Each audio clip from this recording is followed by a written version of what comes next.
Assalamualaikum warahmatullahi wabarakatuh. Innal hamdalillah nahmaduhu wa nasta'inuhu wa nastaghfiruh wa na'udzu billahi min shururi anfusina wa sayyiati a'malina. May yahdihillahu fala mudilla lahu wa may yudlilhu fala hadiyalah. Asyhadu an la ilaha illallah wahdahu la syarika lah wa asyhadu anna Muhammadan abduhu wa rasuluh. Yaqulullahu ta'ala fi kitabihil karim, ya ayyuhalladzina amanu taqullaha haqqa tuqatih wa la tamutunna illa wa antum muslimun. Ya ayyuhan nasu ittaqu rabbakumul ladzi khalaqakum min nafsin wahidah wa khalaqa minha zawjaha wa batha minhuma rijalan katsiran wa nisaa'a wattaqullaha alladzi tasaaluna bihi wal arham innallaha kana 'alaikum raqiba. Ya ayyuhalladzina amanu taqullaha wa qulu qawlan sadida yuslih lakum a'malakum wa yaghfir lakum dhunubakum wa may yuti'illaha wa rasulahu faqad faza fawzan 'azima.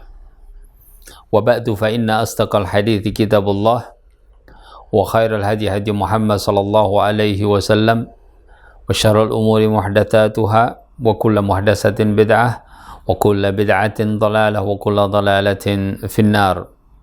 Wassalatu wassalamu ala afdhalil anbiya'i wal mursalin Muhammad ibn Abdullah al-Amin al-Mab'uthi rahmatan lil alamin wa ala alihi wa ashabihi ajma'in wa azwajihi ummahatil mu'minin wa man tabi'ahum bi ihsanin ila yaumiddin.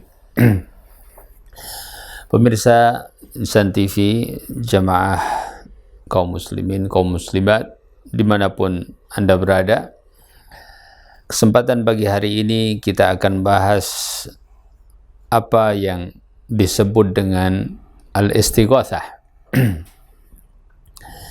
Istighatsah sering kita dengar di kalangan percakapan antara kaum muslimin dan banyak kita dapatkan di dalam literatur, buku-buku, bacaan-bacaan di medsos dan seterusnya. Apa yang sesungguhnya dimaksudkan dengan al-istighatsah? Secara bahasa, istighatsah itu artinya adalah talabul aun, yaitu meminta pertolongan, khususnya pada perkara-perkara yang sangat rumit, sangat susah, ya. Itu disebut dengan istighatsah. Setiap orang selalu melakukan sebuah permintaan kepada pihak lain yang berupa pertolongan, ya. Dan dalam berbagai macam bentuk, dari perkara-perkara yang kecil kita meminta diambilkan air, ya, minta dibikinkan teh, ya, kemudian minta dibantu untuk perkara-perkara yang lebih sulit, ya, membuat bangunan-bangunan tertentu, meminta tolong, ya. Termasuk juga yang berkaitan dengan fisiknya, minta diperbaiki, ya, bagian-bagian tertentu dari fisiknya, ya. Ada orang misalnya jatuh, tangannya terluka, ya, kesleo dan seterusnya. Sesuatu yang menyertai kehidupan kita, minta tolong kepada pihak lain atau orang lain, ya. Kenapa ada pihak lain dan orang lain? Orang lain artinya kita minta tolong sesama kita, ya. Dan banyak sekali perkara-perkara yang memang bisa dilakukan olehnya, ya.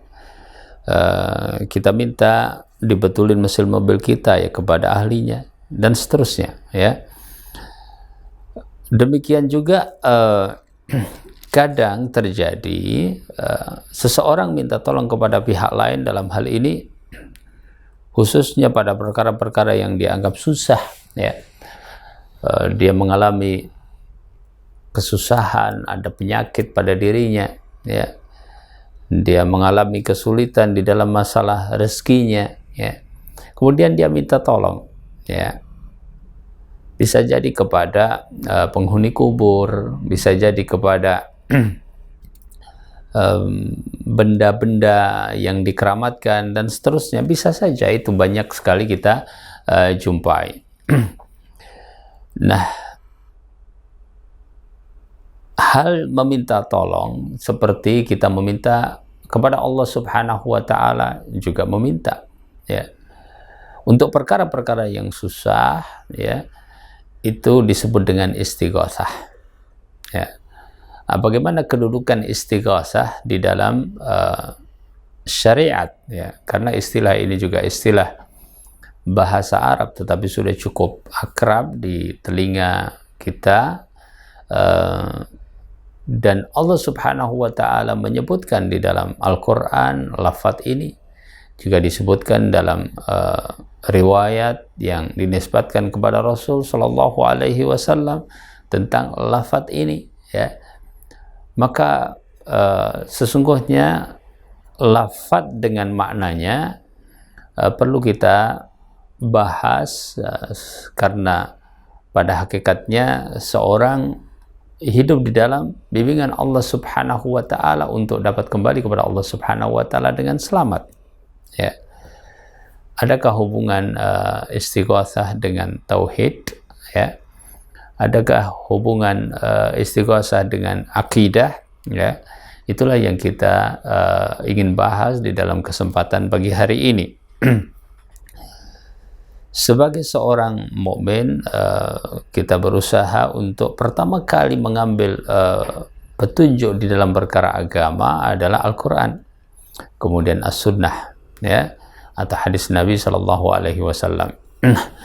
Berikut bisa dicatat oleh pemirsa firman Allah Subhanahu wa taala di dalam surat Yunus ayat 106 hingga 107.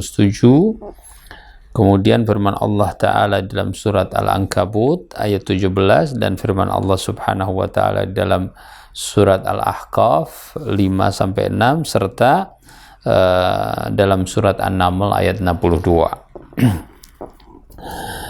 Pada surat Yunus, Allah Subhanahu wa taala berfirman, "Wala tad'u min dunillahi ma la yanfa'uka wa la yadhurruka."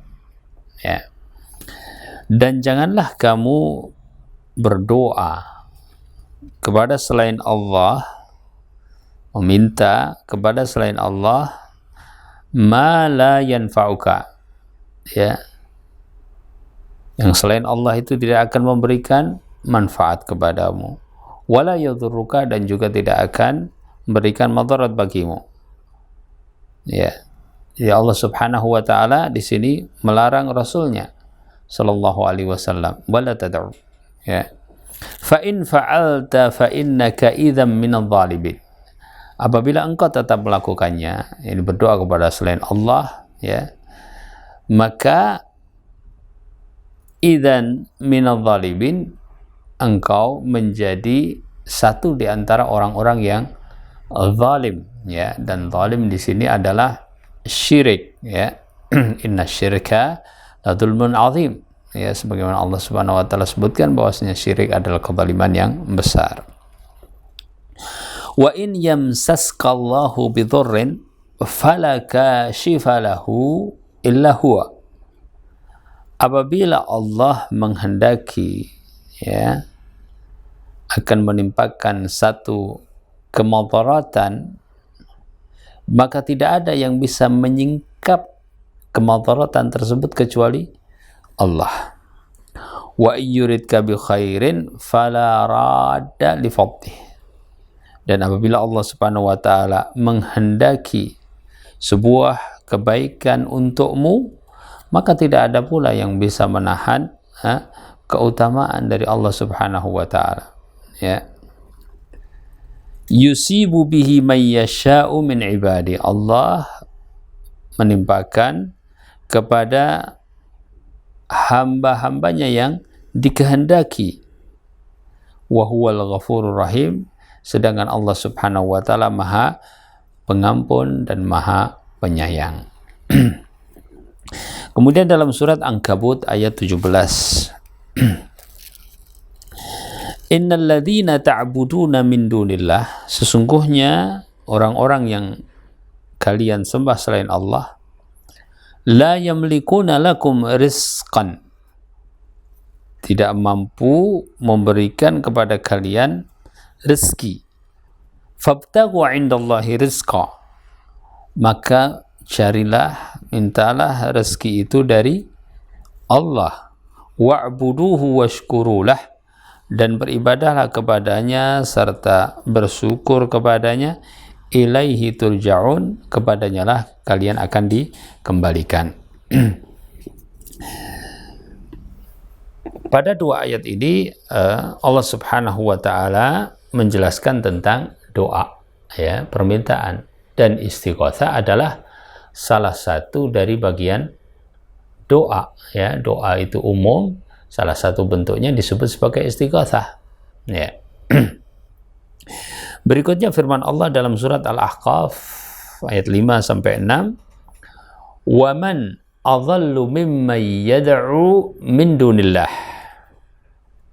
Dan barang siapa dan siapakah, ya, yang lebih sesat dari seorang yang meminta kepada selain Allah, man la yastajibu lahu ila yaumil qiyamah, yaitu yang tidak akan memberikan ijabah bagi pemintanya sampai hari kiamat, ya, sampai terjadi kiamat.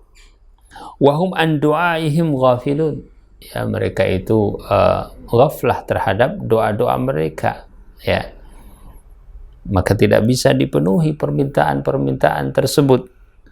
Wa idza husyiran nasu kanu lahum a'daan wa kanu bi'ibadatihim kafirin. Dan apabila kelak manusia itu dikumpulkan di hadapan Allah, ya, maka tiba-tiba mereka itu menjadi musuh, ya, saling memusuhi di antara mereka. Wa kanu bi'ibadatihim kafirin, ya. Jadi yang diibadahi selain Allah Subhanahu wa taala ini akan menjadi lawan, karena mereka juga mengingkari terhadap ibadah yang dilakukan oleh para penyembah ini, yaitu yang meminta dengan doa kepada selain Allah Subhanahu wa taala. Selanjutnya dalam surat An-Naml ayat 62, "Amman yujibul mutarra idza da'ah." Siapakah yang akan memberikan ijabah terhadap seorang yang dalam keadaan sangat terpaksa, idza da'ah, apabila orang tersebut meminta dengan doa kepada Allah Subhanahu wa taala. Wa yakshifus su'a, dan menyingkap keburukan. Wa yaj'alukum khulafa al-ard, a ilahun ma'allah, dan Allah lah yang menjadikan kalian itu adalah para khalifah, ya, di muka bumi ini. A ilahun ma'allah, apakah ada sesembahan selain Allah, ya. Jadi itu beberapa contoh di dalam Al-Quranul Karim, ya, yang berkaitan dengan berdoa atau meminta kepada selain Allah Subhanahu wa taala pada perkara yang tidak mampu memberikannya kecuali hanyalah Allah, ya. Sementara di dalam hadis diantaranya disebutkan pada periwayatan oleh Tabrani dengan sanadnya, ya, annahu kana fi zamanin Nabi sallallahu alaihi wasallam munafiqun yu'dhil mu'minin, bahwasanya di masa Nabi sallallahu alaihi wasallam itu ada seorang mukmin yang menyakiti orang-orang Islam. Faqala ba'dhum, ya, qumu bina nastaghithu bi Rasulillah.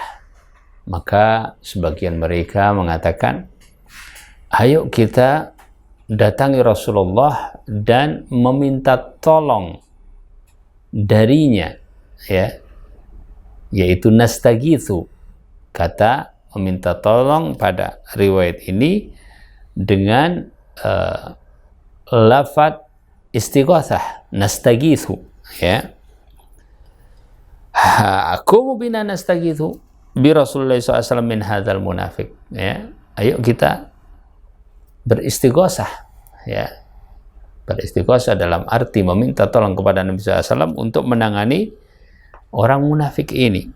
Faqala Nabi sallallahu alaihi wasallam mengatakan, innahu la yustaghatsu bi, ya, sesungguhnya, ya, istighosah itu tidak kepadaku, wa innama yustaghatsu billah, akan tetapi kepada Allah Subhanahu wa ta'ala. Riwayat Tabrani yang disebutkan dengan isnadnya ini, pada sanadnya ada Ibnu Lahiyah, ya, dan pada penjelasannya bahwa riwayat ini dari Abdullah ibnu As-Samit, beliau radhiyallahu ta'ala anhu menjelaskan bahwa satu hari Nabi SAW keluar kepada kami, kemudian ada Abu Bakar radhiyallahu ta'ala anhu. Maka Abu Bakar mengatakan, kumu nastagitsu bi Rasulillah min hadzal munafik. Kemudian Nabi SAW mengatakan, la yuqamu li innama yuqamu lillah. Itu tidak kepadaku tapi kepada Allah. Nah, hadis ini jelas dengan kata-kata istighatsah, ya, dan Nabi SAW menjelaskan bahwasanya itu hanya diminta dari Allah Subhanahu wa ta'ala. Apakah yang dilakukan oleh sahabat itu adalah permintaan yang maksudnya tidak mampu dilakukan kecuali oleh Allah? Ya, tidak, ya. Di sini sahabat dan Abu Bakar As-Siddiq radhiyallahu ta'ala anhu mengatakan bahwasanya nastagitsu bi Rasulillah, istighosah kepada Rasulullah itu adalah pada perkara yang Rasul mampu. Rasul mencegah seorang munafik, memberikan sanksi kepada seorang munafik, Rasul mampu, ya. Hanya Rasulullah SAW ingin menghentikan penggunaan lafaz istighosah tersebut supaya tidak disalahpahami. Adapun istighosah yang diminta oleh para sahabat maksudnya adalah pada perkara yang dibolehkan oleh Nabi Shallallahu Alaihi Wasallam oleh Allah Subhanahu Wa Taala, ya, pada kemampuan seseorang untuk memberikannya, ya, bukan kekhususan Allah Subhanahu Wa Taala, yakni orang mampu melakukannya dari Allah Subhanahu Wa Taala, ya. Allah Subhanahu Wa Taala memberikan kemampuan manusia untuk melakukan itu semuanya, ya. Yaitu pada perkara-perkara yang manusiawi yang bisa dilakukan olehnya, ya. Jadi permintaan sahabat itu sesungguhnya permintaan yang tidak masalah, ya, dan boleh itu dilakukan, ya, dan memang Rasulullah SAW bisa melakukan. Tetapi Rasul melarang itu untuk mendidik. Hati-hati menggunakan kata istighatsah, sebab kalau istighosah yang dimaksud itu adalah perkara yang tidak mampu melakukannya kecuali hanyalah Allah Subhanahu wa ta'ala, maka tidak boleh diberikan kecuali kepada Allah Subhanahu wa ta'ala. Baik, pemirsa yang dirahmati Allah Subhanahu wa ta'ala, tadi kita menjelaskan tentang makna istighatsah, ya, secara bahasa, ya, dan dalam pengertian syar'i istighatsah itu adalah talabu al-ghauts, yaitu meminta pertolongan, ya, dan talabul ghauts itu tidak akan layak kecuali kepada atau diminta dari Allah Subhanahu wa ta'ala, ya. Innaka taqdir wa la aqdir, ya, kecuali dari Allah Subhanahu wa ta'ala, ya. Sedangkan pada perkara yang memang bisa dilakukan oleh sesama kita, maka bukan itu maksud istighosahnya, ya. Dan dalam hal ini berarti ada satu dhabit, ya, ada satu patokan, ya, yaitu bahwasanya manakala perkara tersebut tidak mampu dilakukan kecuali oleh Allah, ya, maka harus diminta hanya kepada Allah, ya. Kalau tidak diminta kepada Allah tetapi diminta dari atau kepada selain Allah, padahal tidak mampu melakukannya kecuali hanya Allah Subhanahu wa Ta'ala, seperti pemberian rezeki, ya, seperti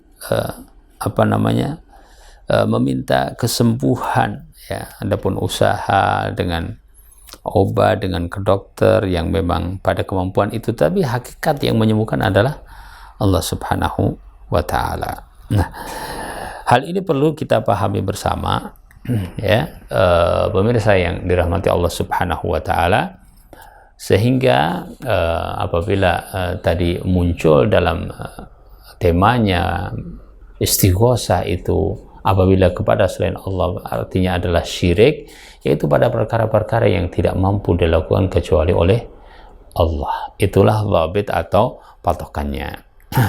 Sementara yang bisa dilakukan, ya, contohnya adalah dalam surat Al-Qasas ayat 15, ya, yaitu pada cerita Nabi Musa, ya, ketika mendapatkan dua orang bertikai, ya, dua orang berantem, satu dari kalangan Bani Israel dari kelompoknya Nabi Musa, ya, satu dari orang-orang Kibti, ya, orangnya Fir'aun, ya.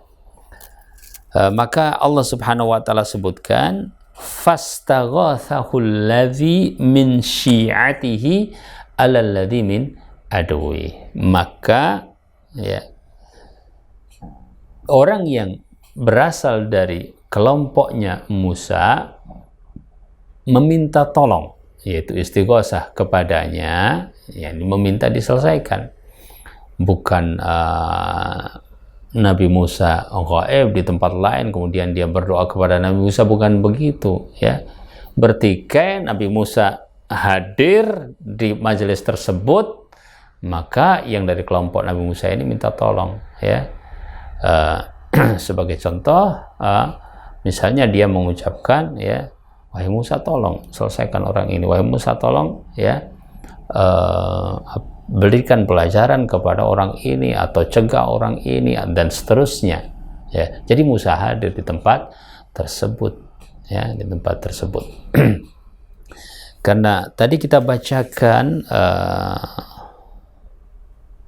ayat Allah Subhanahu wa Ta'ala pada surat Al-Ahqaf ayat 5-6, ya, yang menceritakan tentang istighosah kepada orang yang sudah mati. Jadi seorang minta istighosah kepada orang yang sudah di alam kubur, ya, maka Allah Subhanahu wa Ta'ala sebutkan bahwa itu tidak bisa dilakukan, ya. Baik. Maka orang yang dari kelompok Nabi Musa meminta tolong, ya, fastaghathahu, ya, istighosah, ya, untuk melawan orang yang dari kelompoknya Fir'aun. Jadi istighosah kepada selain Allah, inilah yang kita bahas. Dan pada perkara yang tidak mampu melakukannya kecuali Allah. Jika itu diminta kepada selain Allah, maka jatuhnya adalah syirik akbar, ya, syirik besar, waliyadzubillah, menghancurkan tauhid, ya, menjadikan seorang tidak lagi berada di dalam daerah tauhid tapi keluar kepada syirik, ya, waliyadzubillah, ya. Nah, kalau kita merujuk kepada judul asli yang dibawakan oleh penulis di sini, ya, Bab minasyirki an yastaghitsa bi ghairillah au yad'u ghairahu. Bab yang menjelaskan tentang istighosah ya kepada selain Allah atau berdoa ya kepada selainnya. Kenapa ada kata berdoa kepada selainnya? Karena istighosah itu adalah bagian dari doa ya dalam konteks ini ya. Sehingga perlu dijelaskan bahwa ini sama ya. Namun istighosah itu adalah thalabul ghauts, meminta pertolongan, dan khususnya pada perkara-perkara yang sangat susah ya. Dan kata-kata berdoa kita sudah jelaskan pada beberapa pertemuan yang telah lalu bahwa doa itu ada dua, yaitu doa masalah dalam bahasa Arab ya, dan doa ibadah. Jadi macam yang pertama adalah doa masalah, dan macam yang kedua adalah doa ibadah. Apa bedanya? Ya, biasanya kalau kita mengucapkan kata doa di dalam bahasa kita, itu artinya adalah dari jenis yang pertama tadi, doa masalah, yaitu doa meminta ya. Orang minta jodoh, orang minta rezeki, orang minta kesembuhan ya, orang minta makanan kepada Allah Subhanahu wa taala ya. Kemudian orang meminta keberkahan dan seterusnya ya, permohonan kepada Allah Subhanahu wa taala. Dan dengan kedua tangannya dia meminta kepada Allah Subhanahu wa taala, lisan dan kalbunya ya, maka itu dinamakan masalah. Masalah artinya permintaan dalam hal ini, yaitu doaul masalah. Yang kedua adalah doa ibadah. Apa yang dimaksudkan dengan doa ibadah? Doa ibadah itu ya seluruh bentuk-bentuk ibadah ya. Misalnya orang sholat, zakat, puasa ya, itu hakikatnya adalah doa, dan pelakunya meminta kepada Allah Subhanahu wa taala agar amal ibadahnya itu diterima. Jadi juga ada permintaan kepada Allah Subhanahu wa taala ya. Perlu kita pahami hal tersebut. Allah Subhanahu wa taala berfirman di dalam surat Al-Jin ayat 18 ya, menjelaskan tentang doa al-ibadah. Wa annal masajida lillahi fala tad'u ma'allahi ahada. Dan bahwasanya masjid-masjid itu adalah milik Allah. Fala tad'u, maka janganlah berdoa ya, meminta, menyeru ya, beribadah ma'allahi ahada, kepada seseorang pun yang dijadikan sekutu bagi Allah. Nah, doa di sini adalah doa ibadah. Ya. Kemudian para ulama membuat kaidah. Oh ya, di dalam hadis juga disebutkan ad-doa huwal ibadah. Doa itu adalah ibadah. Para ulama menjelaskan tentang kaidah bahwa doaul masalah, doa yang merupakan permintaan tadi, yang jenis pertama tadi, mutadhamminun li doail ibadah, mengandung doa ibadah. Ya. Sedangkan doaul ibadah mustalzimun li doail masalah, bahwa doa ibadah atau ibadah-ibadah itu sesungguhnya ya mustalzim ya, secara lazim meminta adanya apa di situ, yaitu adanya doa masalah ya. Jadi saling berhubungan ya. Dan kita perlu mengetahui tentang hal ini. Kenapa jamaah yang dirahmati Allah ya? Kenapa doa masalah itu mengandung doa ibadah? Bahwasanya itu adalah ibadah juga. Di sisi lain doa ibadah itu mustalzim, ya, pasti di situ juga, ya, membawa seseorang untuk doa al-masalah, karena orang beribadah kan pengennya diterima, ya, maka mustalzimun didoai al-masalah, ya. Nah, kenapa kita perlu mengetahui tentang taksim atau pembagian tersebut, ya, supaya kita memahami dalil-dalil Al-Quran, ya, dan juga yang disebutkan oleh para ulama di dalam masalah ini. Karena sebagian orang-orang khurafi yang terliputi oleh perkara-perkara khurafat, ya, dan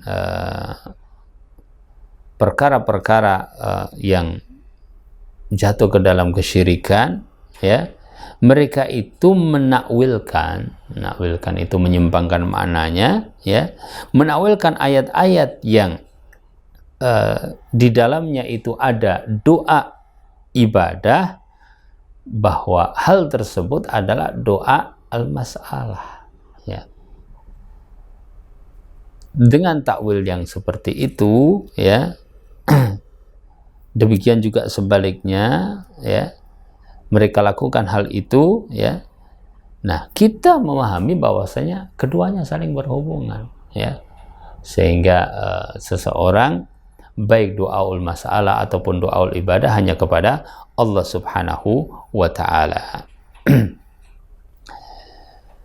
Allah Ta'ala menjelaskan kepada Nabi-Nya sallallahu alaihi wasallam, wala tad'u min dunillah ma la yanfa'uka wa la yadurruka fa in fa'alta fa innaka idzam minadh dhalimin, ya.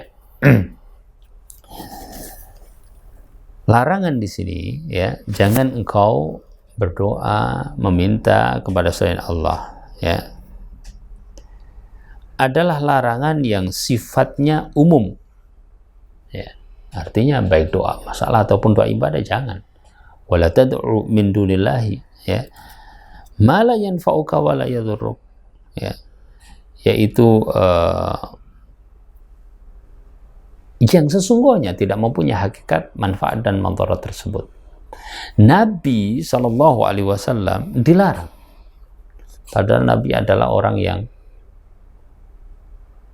merupakan imam di dalam masalah tauhid, ya. Maka larangan ini adalah larangan yang benar-benar menjadi larangan yang begitu keras kepada selain Nabi. Buat Nabi seperti itu, bagaimana dengan orang yang mungkin tauhidnya masih nggak aman, ya, ilmu tauhidnya juga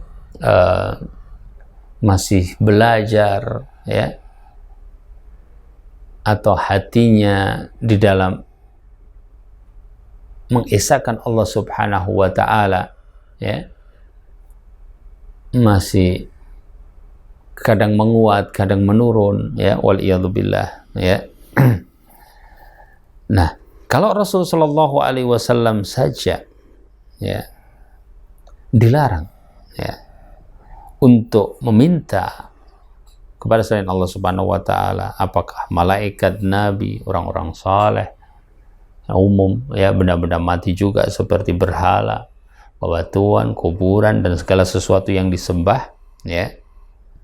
Apabila itu dilakukan, waliyadzubillah, dan Allah Subhanahu wa Ta'ala memberikan ismah kepada para nabi, ya, bahwa para nabi tidak mungkin jatuh ke dalam kesyirikan, ya.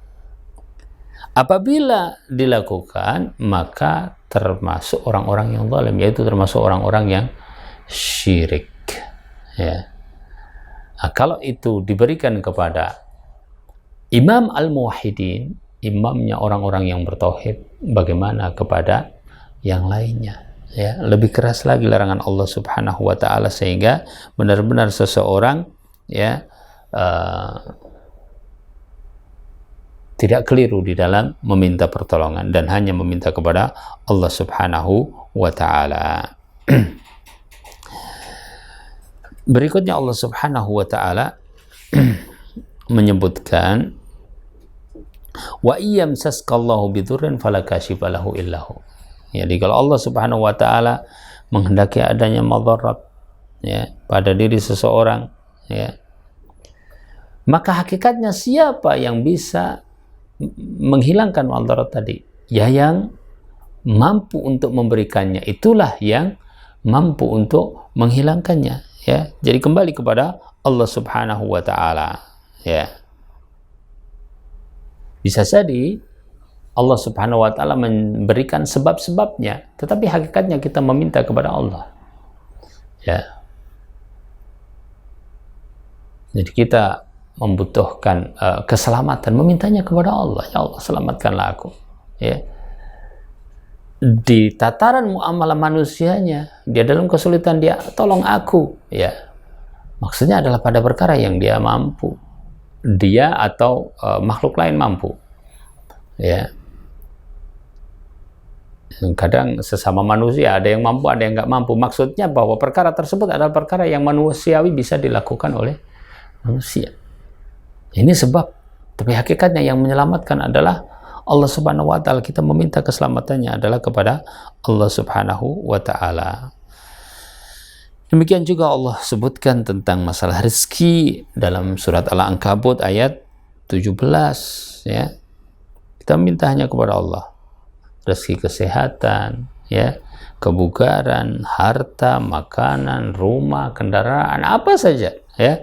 Rezeki hanya diminta dari Allah Subhanahu wa taala. Sebabnya orang bisa kerja, sebabnya orang bisa berinteraksi dengan yang lainnya. Tetapi hakikat rezeki itu, kata Nabi SAW, mintalah kepada Allah sampai dalam masalah syiraki na'lika, yaitu tali sendalmu ya.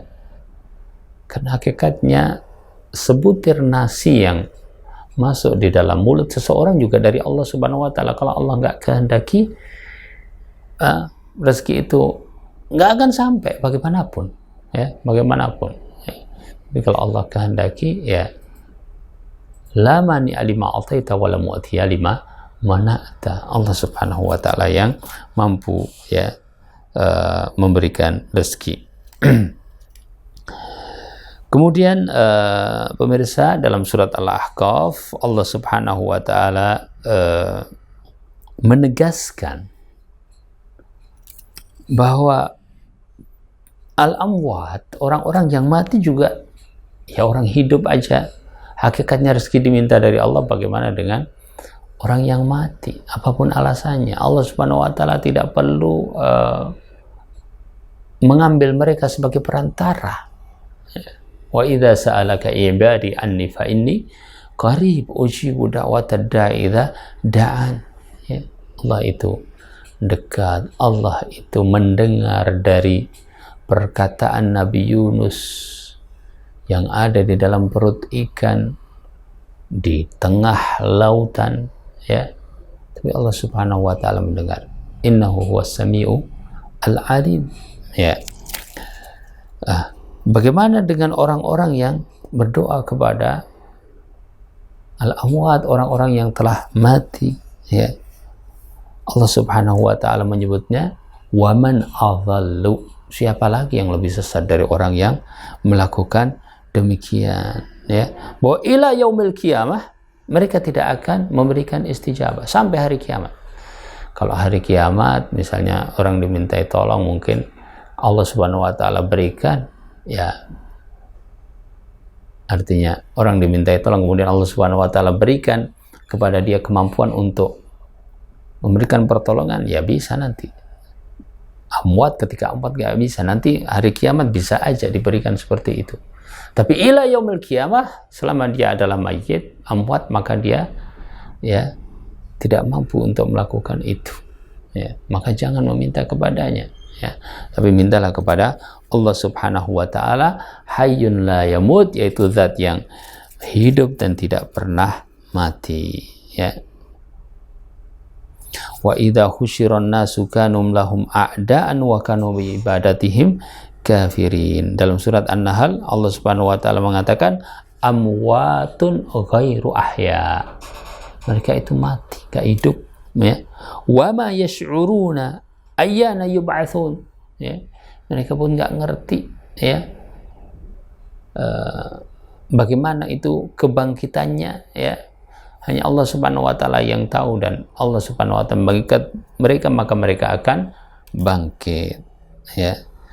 Hanyalah Allah Subhanahu wa taala yang mampu, maka mintalah kepada Allah Subhanahu wa taala pada perkara-perkara yang merupakan kekhususan dari Allah Subhanahu wa taala.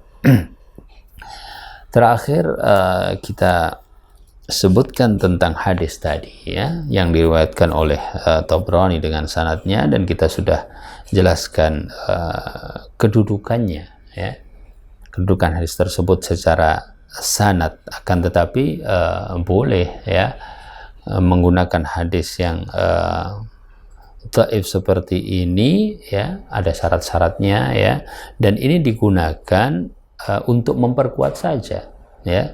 Sebagaimana dinyatakan bahwasanya ahlul hadithi la yastadilluna bihadithin dha'ifin fi aslin minal usul bal imma fi ta'yidihi, ya, au fi far'in minal furu'.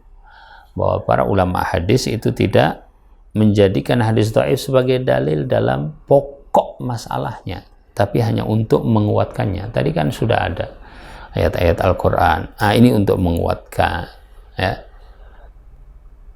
Atau digunakan hanya dalam masalah perkara furu' di mana asalnya ada, ya, sehingga hanya berfungsi atau berlaku sebagai penguat saja. Nah, ceritanya orang munafik ini mengganggu para sahabat, ridwanu alaihim ajma'in, ya.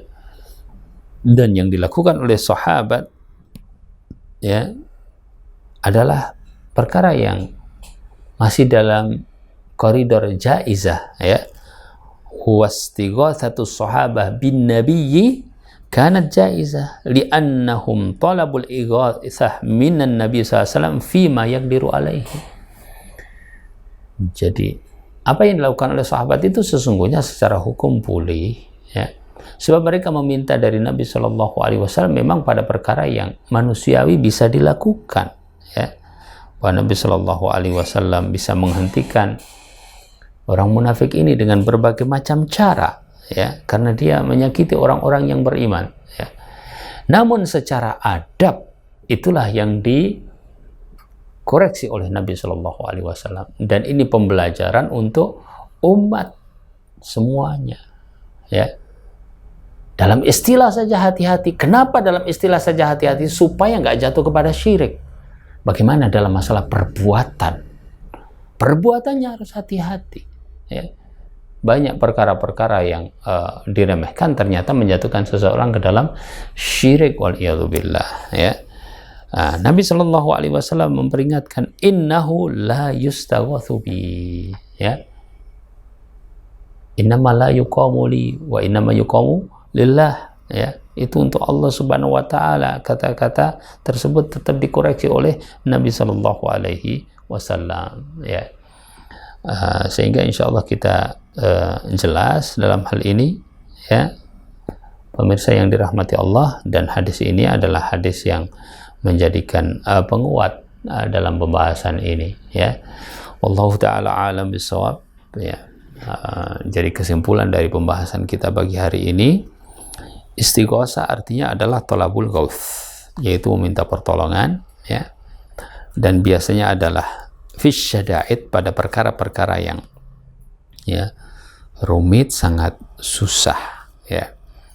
Istighosa dalam arti ini, dan dalam arti, atau istighosa dalam arti tidak mampu melakukannya kecuali hanya Allah, maka tidak boleh dipinta kecuali hanya kepada Allah. Apabila dilakukan kepada selain Allah, maka terjatuh ke dalam syirik akbar. Istighatsah kepada sesama makhluk yang dilakukan oleh makhluk tersebut mampu, ya, sama manusia, mampu manusia melakukan hal itu, maka hukumnya boleh, ya, tidak masuk dalam hal ini.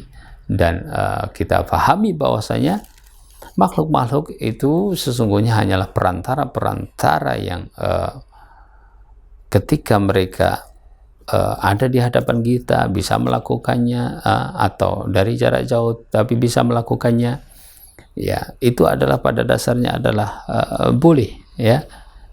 Dan sesungguhnya semuanya tidak akan mungkin terjadi kecuali dari Allah Subhanahu wa Ta'ala, ya. Istighosah kepada mayit, ya, mayit tidak mendengar, ya, mayit tidak bisa melakukan sesuatu yang berkaitan dengan alam ini, ya. Kita bayangkan jamaah yang dirahmati Allah, ya, apabila hal itu terjadi, ya, sedangkan seluruh alam saja tidak boleh ada pencipta kecuali hanya satu, Allah Subhanahu wa Ta'ala, ya. Kalau ada dua akan berselisih. Sekarang orang-orang yang telah meninggal di sini, ada orang soleh, ada orang soleh, ada orang soleh, semuanya misalnya mempunyai pengaruh terhadap alam ini, mau seperti apa jadinya. Jadi Allah Subhanahu wa Ta'ala menjelaskan hakikat mereka dalam hidup, ya. Manusia mempunyai kelemahan, ya, maka dalam mati kelemahan itu semakin banyak dan mereka tidak akan bisa bangkit kecuali dengan izin dari Allah Subhanahu wa Ta'ala. Wallahu ta'ala alam bisawab. Aku qouli hadza, semoga Allah Subhanahu wa Ta'ala memberikan manfaat. Subhanakallahumma bihamdik, asyhadu an la ilaha illa anta, astaghfiruka wa atubu ilaik. Allahumma hdina ila sawa'is sabil. Allahumma ya muqallibal qulub, tsabbit qulubana ala dinik. Wassalamualaikum warahmatullahi wabarakatuh. Alhamdulillah, wassalatu wassalamu ala Rasulillah wa ala alihi wa sahbihi wa man tabi'a bihuda ila yaumil qiyamah. Jemaah yang dirahmati Allah, beberapa pertanyaan kita bacakan. Assalamualaikum Ustadz. Waalaikumsalam. Mau tanya, apa benar sholat kita akan batal jika menempel dengan anak yang belum dihitan ketika kita lagi sholat berjamaah di masjid? Ya, Nabi Shallallahu Alaihi Wasallam menjadikan wudhu, ya, adalah syarat sahnya sholat, dan wudhu itu harus dijaga sepanjang sholat agar sholat kita itu sah. Pertanyaannya, bersentuhan atau menempel dengan anak yang belum dihitan, ya, itu membatalkan wudhu atau tidak, ya, ya. Untuk ini perlu dalil, ya. Sedangkan Nabi Shallallahu Alaihi Wasallam sebelum pergi sholat mencium kening Aisyah, menempel. Nabi nggak berwudu lagi. Berarti menempel di sini tidak membatalkan sholat, tidak membatalkan wudu, ya. Nabi SAW sholat tahajud, ya, karena sempitnya kamar beliau Sallallahu Alaihi Wasallam, ya. Sebelum sujud harus menyingkirkan kaki Aisyah radhiyallahu taala anha, berarti menyentuh, ya. Nabi SAW kemudian meneruskan sholatnya, berarti menyentuh, ya. Wanita di sini istrinya, ya, tidak membatalkan wudhu, ya. Demikian juga apabila bukan istrinya, akan tetapi menyentuh hukum lain, ya, haram misalnya, ya, tidak ada keperluan misalnya yang darurat misalnya, ya, hukum menyentuhnya. Tetapi apakah membatalkan wudhu, ya, dengan keterangan tersebut? Maka tidak membatalkan wudhu, apalagi hanya anak kecil, ya, sama lelaki dan seterusnya, ya, maka lebih-lebih lagi tidak membatalkan wudhu. Wallahu ta'ala alam. Jadi kalau ada yang mengatakan itu membatalkan wudhu, maka perlu adanya dalil, ya. Wallahu ta'ala alam. Nabi SAW menggendong bayi, bukan Nabi SAW, maksudnya sahabiyah menggendong bayi ketika sholat, ya, bersentuhan dengan bayi, ya, dan seterusnya sudah ya. Sedangkan bayi sifatnya mungkin tidak hanya menyentuh satu orang, dia menyentuh orang lain, artinya tidak hanya ibunya yang terkena, orang lain juga terkena ya. Tidak dijelaskan bahwasanya itu membatalkan wudhu ya. Maka orang yang mengatakan membatalkan wudhu, seandainya ada pendapat itu, maka perlu adanya dalil. Wallahu ta'ala a'lam.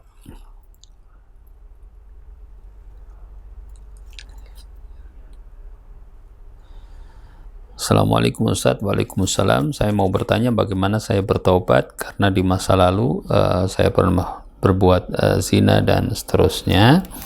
Karena dosa ini saya selalu takut, rasa gelisah teringat akan kesalahan ini ya. Seorang hamba itu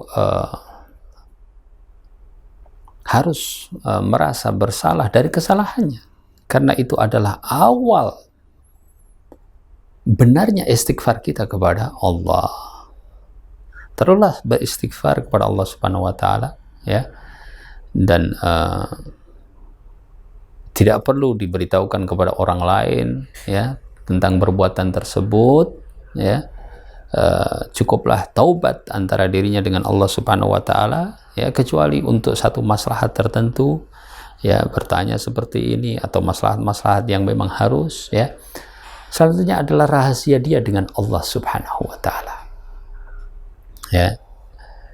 Terus beristighfar kepada Allah Subhanahu wa taala, dan seorang hamba itu di dalam beribadah kepada Allah Subhanahu wa taala ya,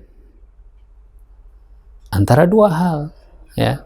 Yang pertama, menyesali sehingga dia banyak istighfar. Yang kedua, berharap kepada Allah sehingga dia tidak putus asa. Allah mengampuni seluruh dosa kecuali syirik. Apabila seorang meninggal dalam keadaan syirik, maka tidak diampuni oleh Allah Subhanahu wa taala ya. Dosa-dosa besar termasuk perbuatan ini ya. Memang kita berbanyak istighfar, dan salah satu bukti bahwasanya taubat kita insya Allah adalah taubat yang berada di atas jalan yang benar. Allah berikan taufik kepada kita untuk banyak berbuat baik ya.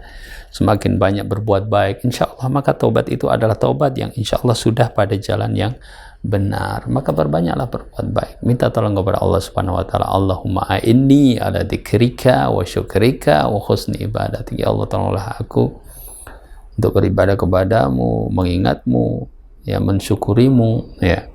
Demikian juga dengan anak yang kemudian terlahir ya. Anak tidak perlu dibebani dengan masa lalu itu ya.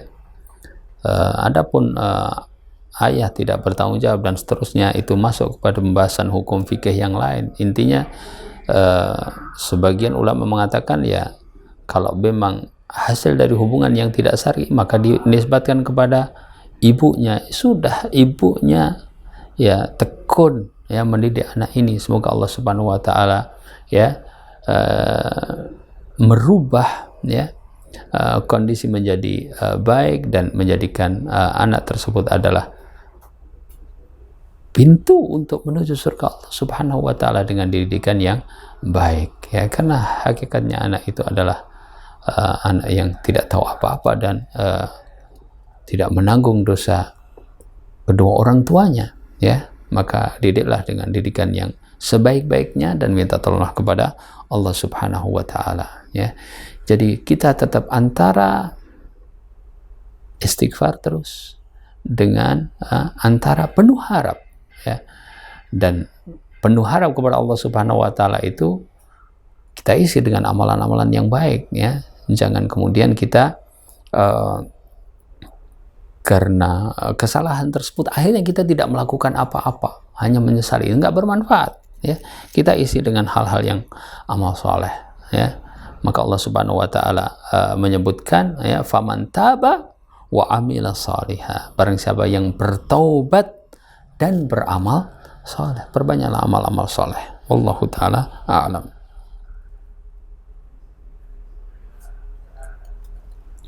Assalamualaikum Pak Ustadz, saya hamba Allah di Solo. Saya mau tanya langsung, suamiku suka bohong ya, baik sama saya, saudara, mama yang kemudian membuat kesal ya. mamaku dan nggak terima kalau aku selalu dibohongi terus, ya, dan menyebabkan nggak boleh terusin rumah tangga, ya. Mintakan solusi, misalnya apakah aku tetap teruskan, apakah durhaka sama orang tua, ya. Ya, bohong adalah dosa besar, ya kan, dan memang nggak suka kita dibohongi, ya.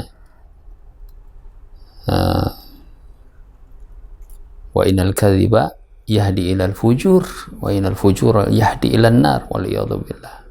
Bohong-bohong terus ini semakin jahat, ya, dan kejahatan itu menyeret seseorang pada neraka, ya. Nasihat orang tua untuk pisah dalam perkara din itu ya perlu didengar, ya, dalam perkara din, dalam perkara akhlak, ya. Meskipun secara kaidah umumnya bahwa hal seperti suka bohong dan sebagainya itu bisa ditobati, ya. Itu adalah kebiasaan buruk yang seseorang sangat mampu insya Allah untuk meninggalkannya kalau memang dia mau, ya. Jadi cuma begini, jadi orang berbohong itu mempunyai beberapa faktor, ya. Salah satu di antara faktornya adalah rasa takut. Rasa takut dari apa? Ya, rasa takut dianggap nggak bertanggung jawab, rasa takut dianggap nggak becus dan sebagainya, itu bisa jadi, ya. Rasa takut kalau diremehkan, dia ingin seperti yang lainnya, dianggap cukup bermartabat dan sebagainya. Jadi faktor-faktor ini juga perlu dipelajari, ya. Bohongnya jelas buruk, jelas tidak baik, jelas harus ditinggalkan. Tapi faktor-faktornya juga harus dipelajari sehingga bisa ditinggalkan perbuatan bohong tersebut, ya. Kan rumah tangga itu pada dasarnya kan harus dipertahankan, ya. Seseorang menikah pasti ala niat dawam, yaitu untuk niat syadawam seterusnya, dan untuk tolong menolong dalam masalah ibadah, ya. Sehingga kalau dinasihati dalam perkara agama, dalam perkara akhlak oleh ibu, ya perlu kita dengar. Tetapi solusi yang lain, ya, sebelum perkara yang tentunya berat bagi suami istri untuk melakukannya, yaitu pisah, ya, maka solusi lain ini perlu didalami dan perlu dilakukan sehingga seseorang tidak tergesa-gesa di dalam memutuskan sesuatu, karena al-hilmu wal anat, ya, lembut dan juga tidak tergesa-gesa adalah sifat seorang mukmin. Wallahu taala a'lam.